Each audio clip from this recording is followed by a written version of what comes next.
Hello everyone and welcome to Cinderful Gaming. I hope you're all doing well, I hope you're all staying safe, and most of all, I hope you're all fighting that war against the Grey.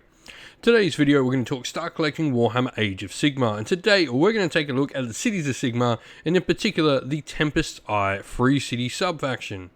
Now, in this video, we're going to go through the special rule, talk a little bit about that for this sub-faction, before having a look at a couple of units we recommend to get started with for the sub-faction, and then look at some other units we can use to expand upon the initial purchase.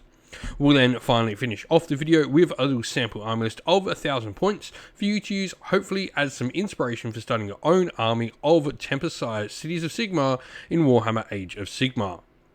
And so, to begin with, first of all, we have the Rapid Redeployment Rule. This is the special rule we get for Tempest Eye.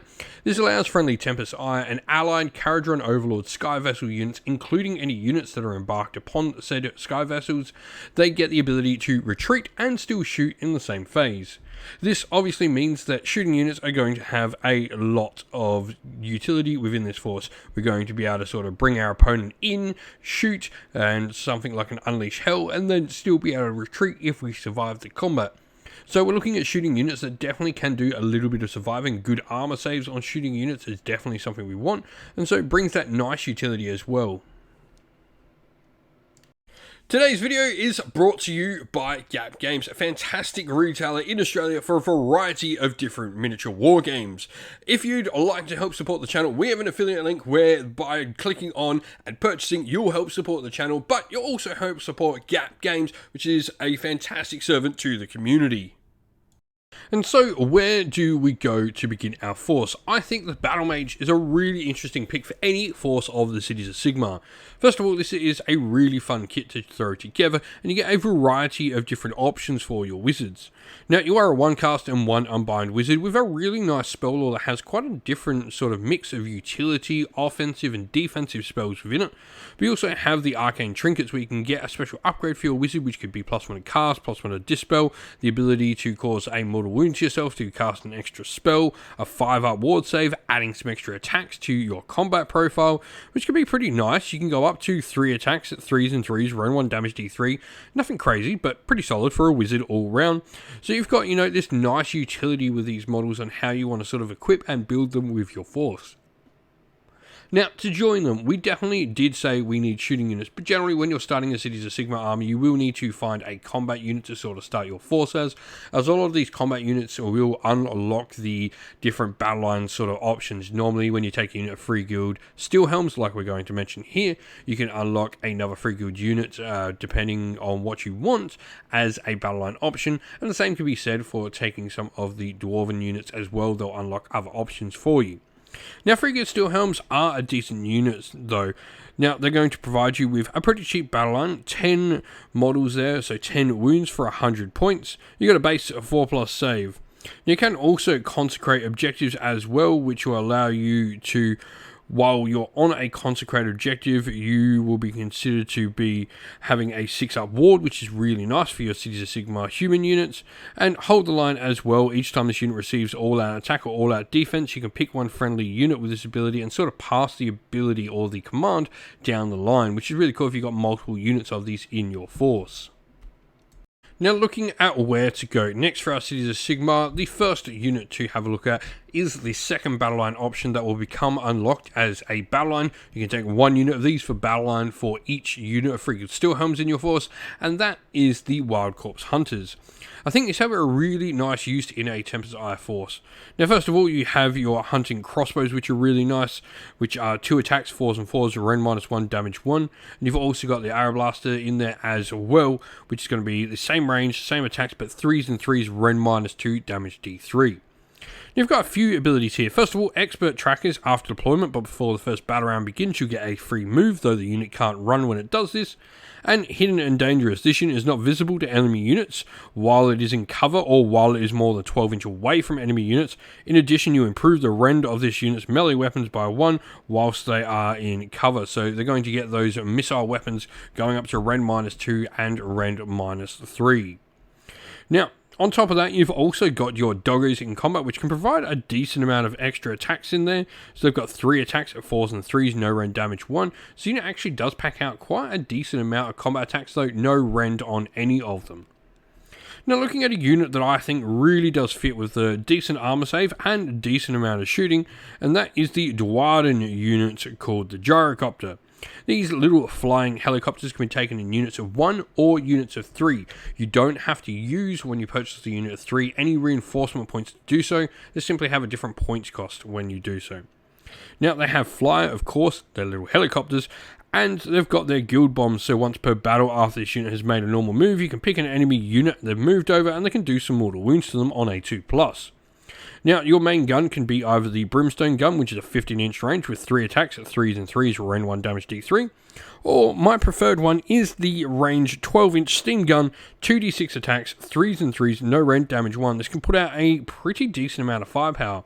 When you consider a unit of 3 of these will put out 66 attacks, it can, really be quite a nice little shooting unit. Now, joining the Gyrocopters, the Cogsmith really does go nicely with them. This is a Dwarden hero. Now, he's got his own shooting weapons with his Grudge Raker weapon, 18-inch, 2 attacks, 4s and 3s, Ren 1 damage 2, which is pretty cool. And his free arm, add 1 to hit rolls for attacks made with his missile weapon if it's not armed with a cog axe at all.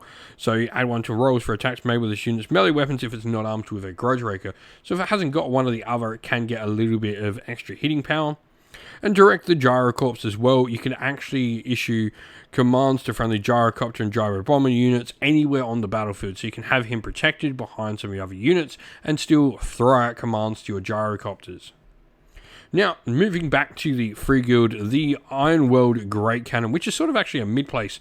Generally, this is Dwarden that have taught humans how to sort of use the artillery. And so what you have here is a decent cannon profile.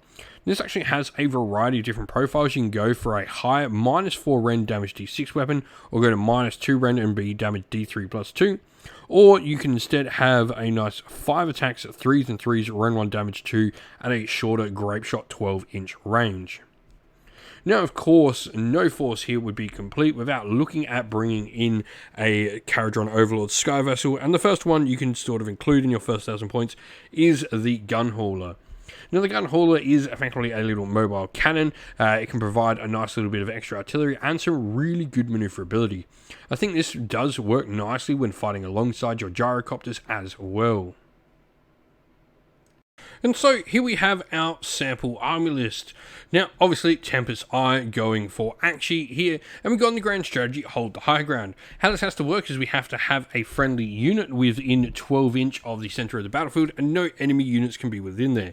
It's actually pretty cool because we do have that ability to retreat. We can maybe set this up nicely in the later game.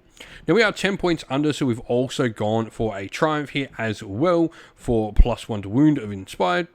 And so, leaders, we have our Battle Mage, first of all, with the Ancient Grimoire, which is a +1 to cast, but then we've also gone for the spell, which will be Pole of Doom. What this does is we can cast an enemy unit within 18-inch of us and stop them being able to use commands and issue and receive them. This is pretty cool because it does mean with a lot of shooting in our force, we can sort of force through some battle shock tests on our opposing army. Cogsmith will be our general, and we've gone with the Master of Ancient Lore. This enables him to be a priest, and then we've gone for just one of the generic prayers in Curse to provide some mortal wound output for our force. The Artifact Book of Grudges will allow us to give +1 to hit to friendly units of Dwarden on the table when targeting a particular unit that we choose to put down in our Book of Grudges. For battle line wise, we have our 10 Free Guild Steelhelms, and then the Wildcorp Hunters as well will become battle line thanks to them. Other unit-wise, we've got 3 Gyrocopters and a Grunstock Gun Hauler, which is an ally, and then we've got an artillery piece and an Iron World Great Cannon as well. This whole force is wrapped up into a single battle regiment, meaning it is a 1-drop army. We've got 10 points spare, as mentioned, so every chance we might get a triumph, and then no reinforced units, but 170 out of the 200 available points spent on allies. 61 wounds on the table is pretty decent for 1,000 points, and a 1-drop force, as mentioned. If you've got some ideas on units you think would be great for a Tempest Eye force, let us know your thoughts down in the comments below. And so that is the end of the video. We hope you all enjoyed it. If you did, please don't forget to leave a like, comment, share, and subscribe to the channel. If you'd like to come chat more with me, a number of members of our great little community we have here at Sinful Gaming, we have a Discord server, which is linked down in the video's description. Also linked down in the video's description are the best ways to help support the channel, be that via Patreon or YouTube members, or by grabbing yourself some merch, whether that's stickers, t-shirt, mugs, or anything from our Teespring store as well, or by using our affiliate links, which are also linked down in the description as well, that go a long way to helping support the channel.